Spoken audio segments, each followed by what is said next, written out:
जय हिंद बच्चों, कैसे हो? उम्मीद करते हैं आप लोग अच्छे होंगे।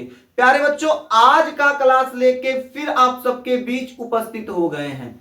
आज के क्लास में हम लोग पढ़ने वाले हैं परागकण पोलन ग्रेन के बारे में। इससे पहले परागकण का झड़ना जो है पढ़ा दिया गया है। यदि आप लोगों ने वो क्लास नहीं देखा है तो चैनल के प्लेलिस्ट में जाके वहां से क्लास आप आसानी से देख सकते हैं। आज के क्लास में हम लोग क्या पढ़ने वाले हैं? तो आज के क्लास में हम लोग पढ़ने वाले हैं परागकण से संबंधित। तो परागकण जो है उससे संबंधित आज हम लोग क्या करेंगे, समझेंगे। आज जो पुष्प का नर भाग है आज कंप्लीट हो जाएगा। इसके बाद पुष्प का मादा भाग शेष रह जाएगा, जो अगली क्लास में देखेंगे।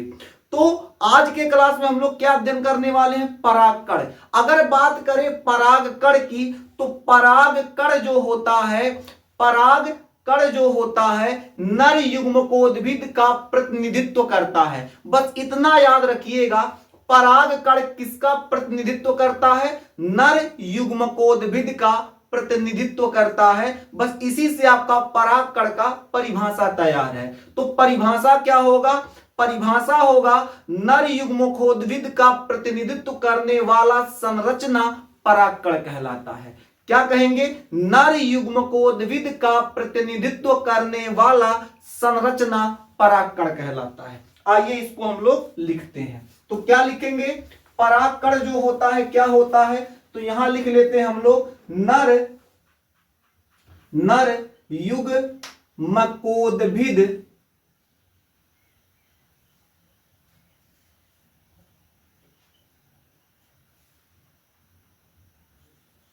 का प्रतिनिधित्व नर युग्मकोद्भिद का प्रतिनिधित्व करने वाला संरचना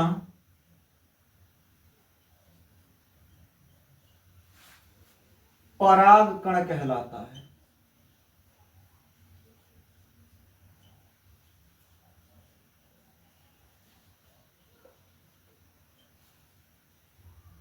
याद रहेगा, नर युग्मकोद्भिद का प्रतिनिधित्व करने वाला संरचना क्या कहलाता है? परागकण। अगर हम लोग परागकण से संबंधित थोड़ा सा और बात करें तो परागकण जो होता है वो गोलाकार संरचना होता है। इसका व्यास जो होता है 25 से 50 माइक्रोमीटर होता है। तो इस बात को विशेष तौर पर आप लोग याद रखेंगे, यहां से बहुविकल्पी प्रश्न बनने का चांस ज्यादा रहता है। तो क्या याद रखेंगे? जो परागकण होता है गोलाकार संरचना होता है। इसका व्यास कहे या फिर साइज कहे तो आपको जवाब देना है 25 से 50 माइक्रोमीटर। तो इसका व्यास कितना होता है? 25 से 50 माइक्रोमीटर। इस पॉइंट को हम लोग क्या करते हैं, नोट कर लेते हैं। यह गोलाकार संरचना, यह गोलाकार संरचना होता है, यह गोलाकार संरचना होता है। इसके अलावा इसका जो व्यास होता है कितना होता है? 25 से 50 माइक्रोमीटर। इतना बात याद रखिएगा, ये बहुत इंपॉर्टेंट चीज है। परागकण की अब हम लोग बात करेंगे संरचना की, कि परागकण की जो संरचना होती है किस प्रकार होता है, परागकण कैसे दिखाई देता है। अब हम लोग इसका संरचना बनाते हैं। तो संरचना हम लोग इसका बनाना अब शुरू करते हैं। तो यहां संरचना बना दे।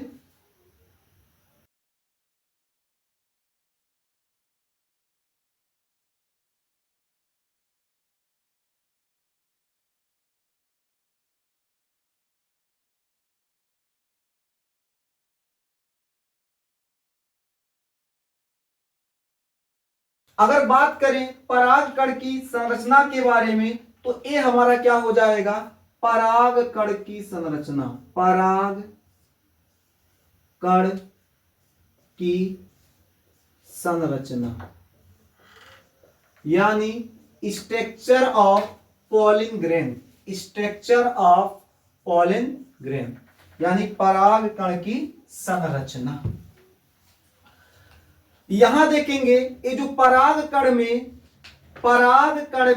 जो ये नीले कलर से आपको ये जो परत दिखाई दे रहा है, ये पराग कण का सबसे बाहरी परत है।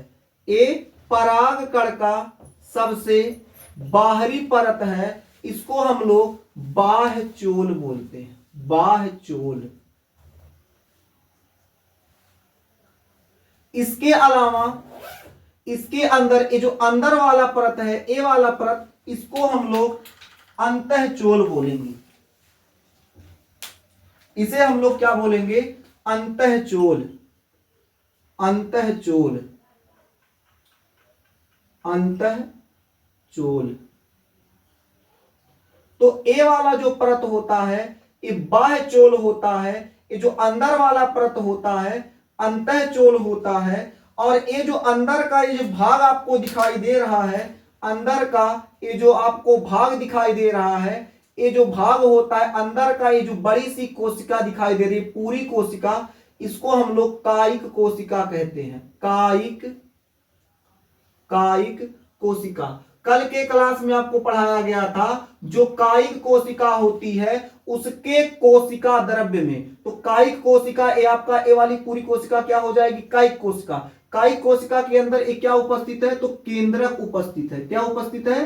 केंद्रक उपस्थित है। तो आपको कल के क्लास में बताया गया था जो कायिक कोशिका होती है, कायिक कोशिका के कोशिका द्रव्य में जनन कोशिका उपस्थित होता है, यानी तैरता रहता है। कल के क्लास में आपको बताया गया था। तो ये आपका क्या हो जाएगा? जनन कोशिका, जनन कोशिका,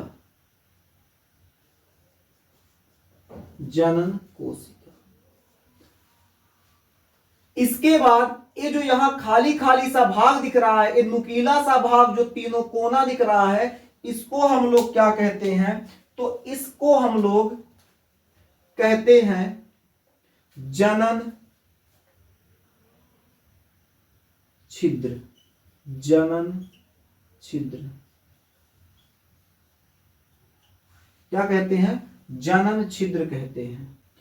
इसके अलावा अगर हम लोग बात करें तो जो आपका पराग कण होता है, पराग कण में एक कोशिका झिल्ली पाई जाती है, यानी एक कोशिका झिल्ली। इसके अलावा दो भित्तियां पाई जाती हैं। सबसे बाहरी भित्ति को बाह्य चोल यानी एक्साइन बोला जाता है। इसे हम लोग क्या कहते हैं? एक्साइन कहते हैं। और जो अंदर वाला भाग होता है, अंतःचोल जो होता है, उसे हम लोग इंटाइन बोलते हैं।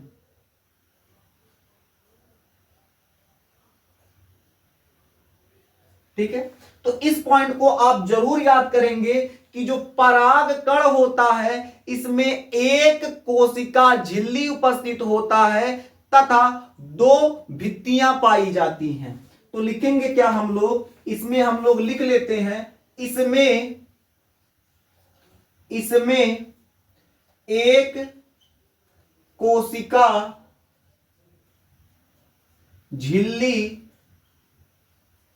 इसमें एक कोशिका झिल्ली उपस्थित होता है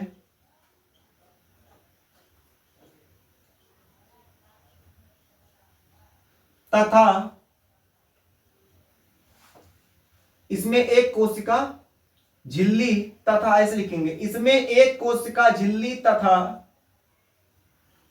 दो भित्तियां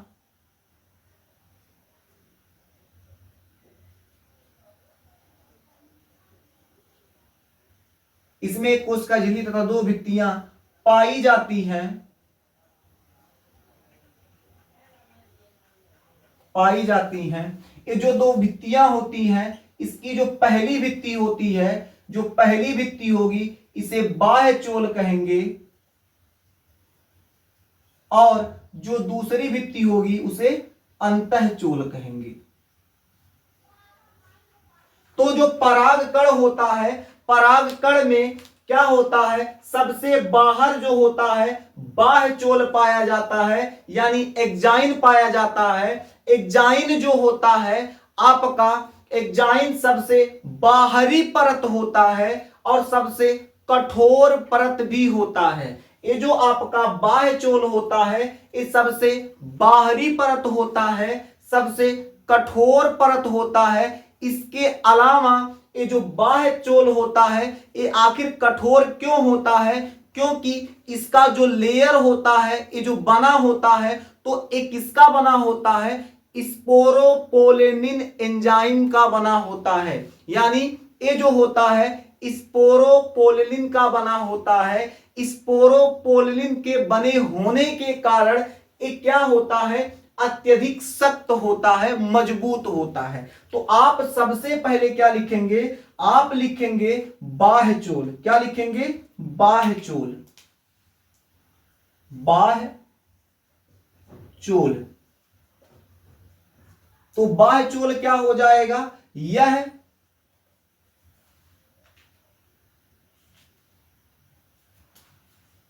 यह सबसे बाहरी परत होता है, यह सबसे बाहरी परत होता है। इसके अलावा बाहरी परत होने के अलावा यह क्या होता है, अत्यधिक कठोर होता है। ठीक है, यह अत्यधिक कठोर होता है।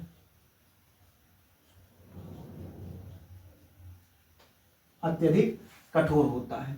क्यों होता है, क्योंकि ये किसका बना होता है, तो स्पोरोपोलिन का बना होता है।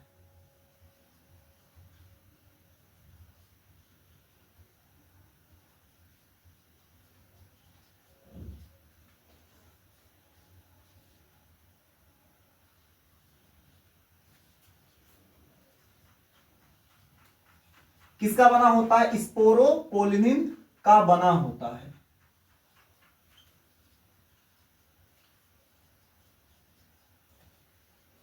अब स्पोरोपोलिन से संबंधित कुछ बातें समझते हैं कि जो स्पोरोपोलिन होता है आखिर इतना सख्त क्यों होता है। देखिए स्पोरोपोलिन जो होता है वो उच्च ताप मतलब हाई टेम्परेचर पर भी अपनी अवस्था में बना हुआ रहता है, टस से मस नहीं होता है, यानी ये उच्च ताप पर जैसे है वैसे बना रहता है। इसके अलावा अगर हाई क्वालिटी का अम्ल और क्षार आ जाए तब भी इसका कुछ भी नुकसान नहीं कर पाएगा। यही कारण है बाह्य चोल अत्यधिक कठोर होता है। तो स्पोरोपोलिन से संबंधित अगर हम लोग बात करें तो बात क्या सामने निकल के आता है, बात निकल के ये आता है सामने। हाँ, तो हम लोग बात कर रहे थे स्पोरोपोलिन से संबंधित। तो स्पोरोपोलिन जो होता है वो क्या होता है, एक कार्बनिक यौगिकों से मिलकर बना होता है। कार्बनिक यौगिकों से मिलकर बना होता है।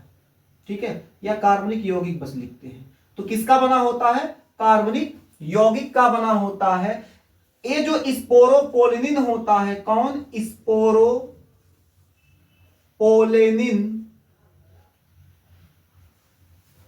ये जो स्पोरोपोलिन होता है ये उच्च ताप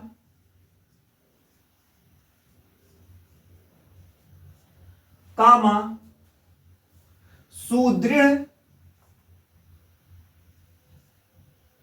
उच्च ताप कामा सुदृढ़ अम्ल तथा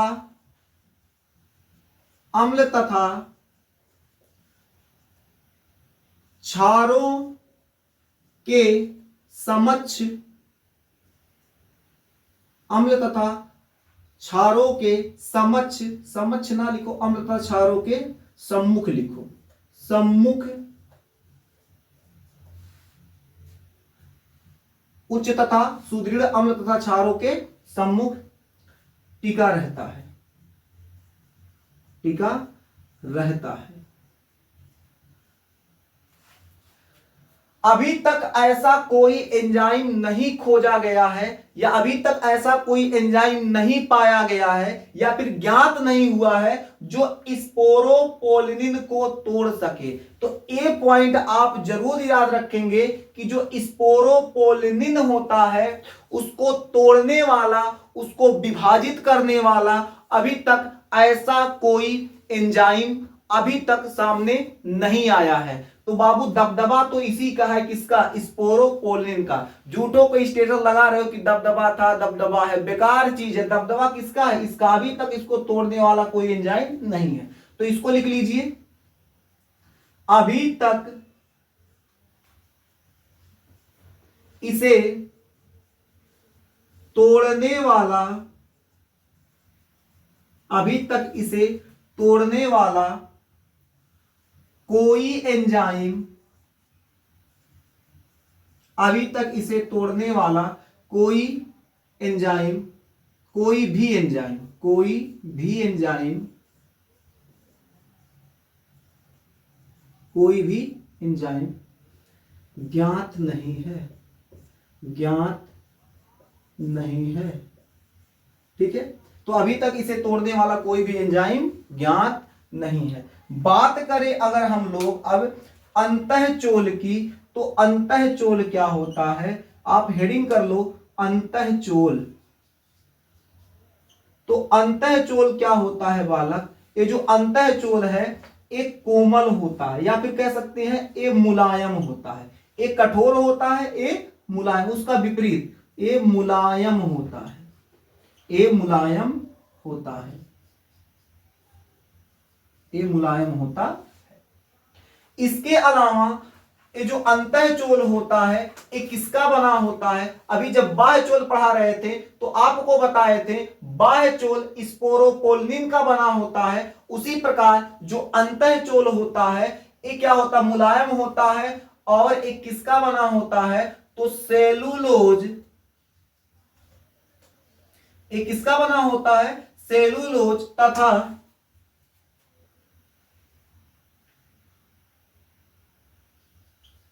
पेक्टिन का। सेलुलोज तथा पेक्टिन का बना होता है। सेलुलोज और पेक्टिन के बने होने के कारण इसे पेक्टोसेलुलोज कहा जाता है। इसे क्या कहा जाता है? पेक्टोसेलुलोज, पेक्टोसेलुलोज। एक बार चेक कर ले कैमरे में दिख रहा है कि नहीं। हाँ ठीक है, दिख रहा है। तो एक किसका बना होता है? पेक्टोसेलुलोज, सेलुलोज। ये किसका बना होता है? पेक्टोसेलुलोज का बना। उम्मीद करते हैं ये समझ में आ गया होगा। बाह्यचोल, अंतःचोल। बाह्यचोल स्पोरोपोलिन का बना होता है, अंतःचोल सेलुलोज और पेक्टिन का बना होता है, जिसे अगर दोनों को मिला के बात किया जाए तो इसे हम लोग पेक्टोसेलुलोज बोलते हैं। क्या बोलते हैं? पेक्टोसेलुलोज। इतना नोट कीजिए, फिर आपको आगे बताया जाए।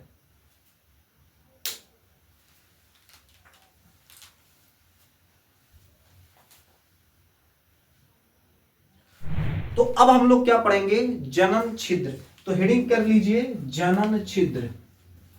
इधर से थोड़ा कट गया था तो थोड़ा इधर लिखते हैं जनन छिद्र।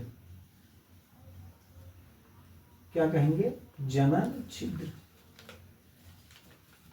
जनन छिद्र। तो जनन छिद्र क्या होता है?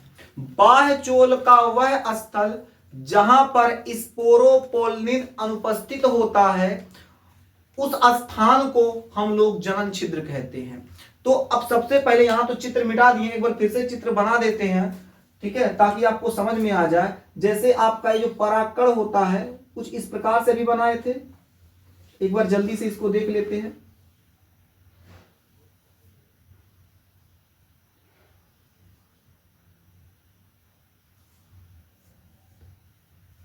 तो यही तो आपका जनन क्या है? जनन छिद्र है, जनन छिद्र। तो परिभाषा क्या होगा? बाह्यचोल, ये क्या है आपका? बाह्यचोल बाह्य चोल का वह स्थान जहां पर स्पोरोपोलिन अनुपस्थित होता है, जहां पर स्पोरोपोलिन अनुपस्थित होता है, उस स्थान को हम लोग जनन छिद्र कहते हैं। ये आपका क्या हो जाएगा? जनन छिद्र। एक परागकण में जनन छिद्रों की संख्या 1 से 3 होती है। किसी किसी परागकण में 1 होगी, किसी में 2 होगी, किसी में 3 होगी। ठीक है, तो हम लोग क्या लिखते हैं? जनन छिद्र से संबंधित इसका परिभाषा अगर हम लोग देखें तो क्या लिखेंगे? बाह्य चोल का वह हिस्सा लिखते हैं, वह हिस्सा, बाह्य चोल का वह भाग, चाहे भाग लिखो या हिस्सा लिखो, तो बाह्य चोल का वह भाग लिख लो। बाह्य चोल का वह भाग जहां पर, बाह्य चोल का वह भाग जहां पर स्पोरोपोलेनिन, बाह्य चोल का वह भाग जहां पर स्पोरोपोलेनिन अनुपस्थित होता है, जहां पर स्पोरोपोलिन अनुपस्थित होता है, स्पोरोपोलिन अनुपस्थित होता है, जनन छिद्र कहलाता है। जनन छिद्र, जनन छिद्र कहलाता है, जनन छिद्र कहलाता है। याद रहे। अब जो जनन छिद्र होता है इसका काम क्या होता है? तो इससे पहले क्लास में आपको पढ़ाया गया था कायिक कोशिका, जनन कोशिका। कायिक कोशिका किसका निर्माण करता है? पराग नलिका का निर्माण करता है, पिछले क्लास में बताया गया था। तो कायिक कोशिका किसका निर्माण करता है? पराग नलिका। तो जब कायिक कोशिका पराग नलिका का निर्माण करेगा तो पराग नलिका किसके रास्ते से बाहर आएगा? जनन छिद्र के रास्ते से बाहर आएगा।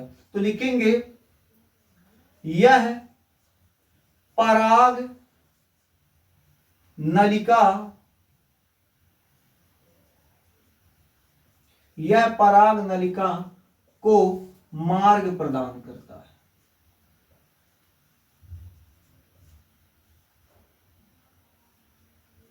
यह पराग नलिका को मार्ग प्रदान करता है। ठीक है, यह पराग नलिका को मार्ग प्रदान करेगा। अब एक हम लोग छोटा सा हेडिंग, अब ये लगभग खत्म के कगार पे, बस थोड़ी सी चीजें आपको बताना है। एक छोटा सा हेडिंग है, लिख लो पराग कण संबंधित, पराग कण संबंधित महत्वपूर्ण बातें। परागकण संबंधित महत्वपूर्ण बातें मतलब जो परागकण होता है उससे संबंधित कुछ बातों को हम लोग देखते हैं कुछ बातों को कि क्या भाई इससे संबंधित क्या बातें हैं। देखिए जो परागकण होता है बालक, ये पोषण से भरपूर होता है। यानी जो परागकण होता है इसमें भरपूर मात्रा में पोषण उपस्थित होता है। भरपूर मात्रा में पोषण उपस्थित होने के कारण ये जो खिलाड़ी होते हैं, जो गेम खेलते हैं, गेम खेलने वाले खिलाड़ी, मोबाइल में गेम खेलने वाले खिलाड़ी नहीं, जो फील्ड पे गेम खेलते हैं, उन खिलाड़ियों को परागकण दिया जाता है खाने के लिए। और अश्वों को दिया जाता है, जो घोड़े होते हैं, रनिंग हॉर्स होते हैं, जो दौड़ने वाले घोड़े होते हैं, उन घोड़ों को परागकण दिया जाता है खाने के लिए।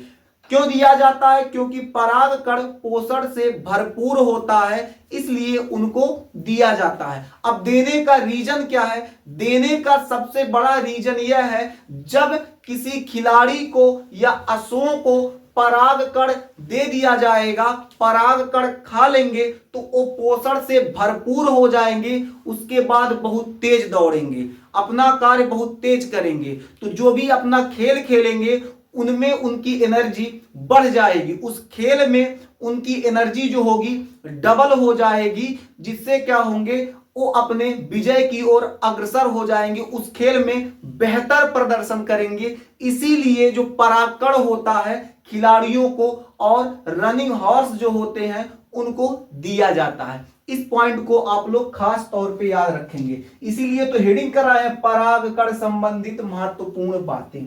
ठीक है, तो महत्वपूर्ण बातों में क्या है? परागकण पोषण से परागकण पोषण से भरपूर होता है। परागकण पोषण से भरपूर होता है। ठीक है, इसके अलावा परागकण किसको दिया जाता है? तो कुछ परागकण क्या होते हैं, दिए जाते हैं खिलाड़ियों और अश्वों को। तो परागकण किसे दिया जाता है जी?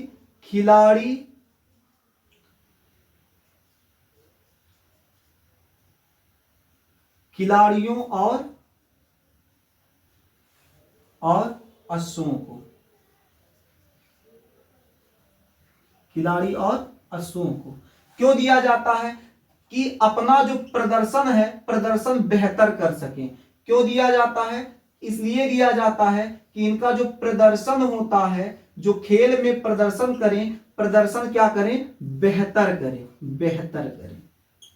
ठीक है, इतना बात समझ में आ गया। हाँ, परागकण जो होता है, एक सबसे इंपॉर्टेंट बात, अलग अलग जो परागकण होता है उसकी जीवन क्षमता, उसका जो टाइमिंग होता है अलग अलग होता है। कुछ परागकणों का क्षमता 1 घंटे का होता है, कुछ परागकणों का क्षमता 4 घंटे का होता है, कुछ परागकणों की क्षमता 2 दिन 4 दिन, किसी किसी का 1 माह उससे अधिक होता है।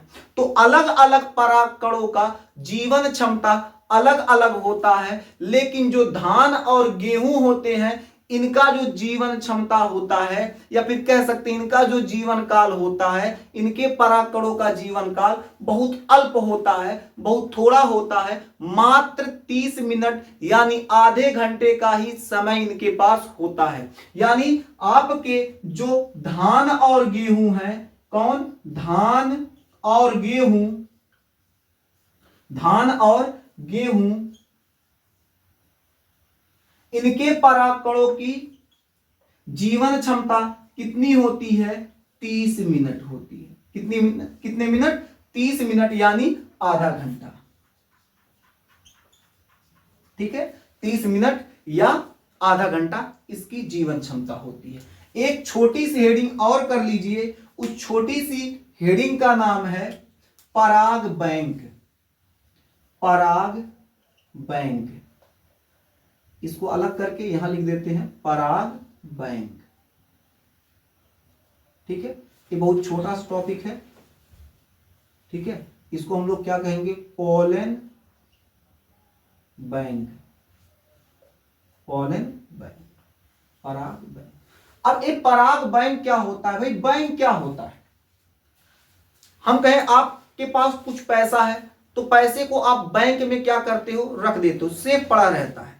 तो उसी प्रकार अभी आपके अंदर ब्लड जो होता है, ब्लड निकालते हो तो उसके लिए ब्लड बैंक होता है, धन के लिए अलग से बैंक होता है। तो अलग अलग चीजों का अलग अलग भंडारण बैंक होता है। उसी प्रकार जो परागकण होते हैं उसका अलग से बैंक होता है, जिसे हम लोग पराग बैंक कहते हैं। पराग बैंक में पराग कणों का संग्रहण किया जाता है, उसको सेफ्टी से रख दिया जाता है। तो पराग बैंक क्या होता है? मतलब वह स्थान जहां पराग कणों का संग्रहण किया जाता है, पराग बैंक कहलाता है। इसे आप लोग नोट कर लीजिए। वह स्थान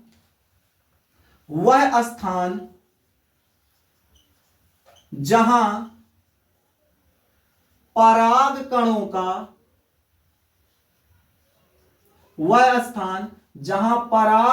का संग्रहण होता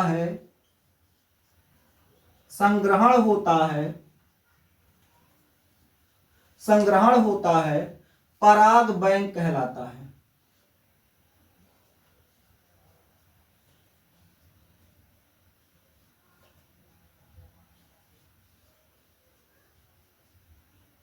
पराग बैंक कहलाता है। ठीक है, पराग बैंक आखिर अब कहेंगे सर अभी धान और गेहूं का भी आप बताएं, इनकी जो परागकणों की क्षमता होती है, जीवन काल होता है 30 मिनट होता है, तो इसमें कैसे स्टोर करके इतना देर तक इसको रख लेंगे? तो इसको स्टोर करने के लिए सबसे इंपॉर्टेंट क्या होता है, जो पराग बैंक होता है उसमें नाइट्रोजन लिक्विड होता है। नाइट्रोजन लिक्विड का जो टेम्परेचर होता है -196 डिग्री सेल्सियस होता है। -196 डिग्री सेल्सियस इसका जो टेम्परेचर होता है वो होता है। तो नाइट्रोजन लिक्विड में इसको क्या किया जाता है, रख दिया जाता है। और नाइट्रोजन लिक्विड आप लोग अच्छे से जानते हैं कि बहुत शीतल होता है, बहुत ज्यादा ठंडा होता है, जिससे क्या होता है उसको लंबे समय तक स्टोर करके रखा जा सकता है। तो पराग कणों को किसमें रखा जाता है, नाइट्रोजन लिक्विड में।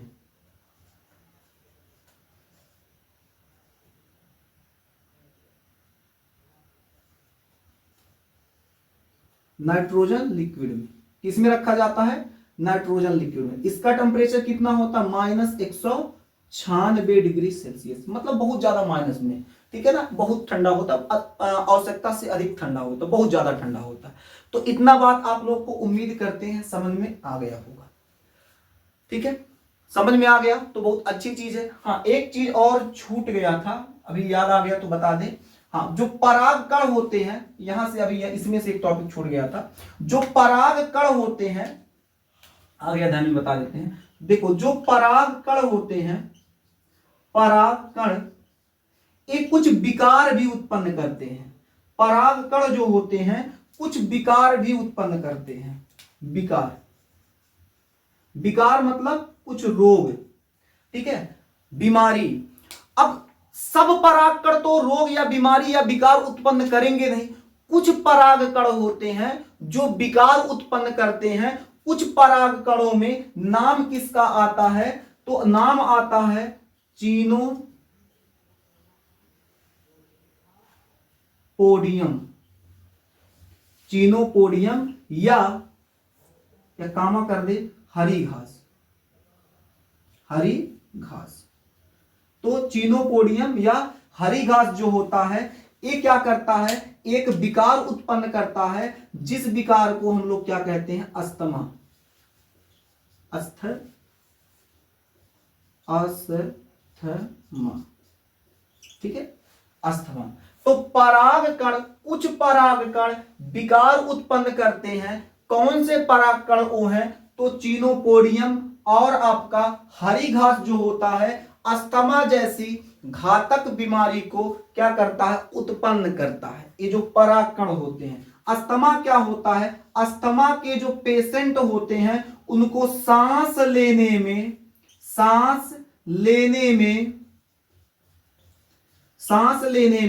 समस्या होता है, सांस लेने में समस्या होता है। उम्मीद करते हैं इतना बात आपको अच्छी तरीके से समझ में आ गया होगा। यदि अच्छी तरीके से समझ में आ गया है तो देख क्या रहे हो, चैनल को सब्सक्राइब करो, अपने मित्रों के पास शेयर करो और उनको भी इस चैनल से जोड़ो, ताकि उनका भी पठन पाठन का कार्य अच्छे से चल सके। फिर मिलेंगे आपसे अगले क्लास में, तब तक के लिए जय हिंद।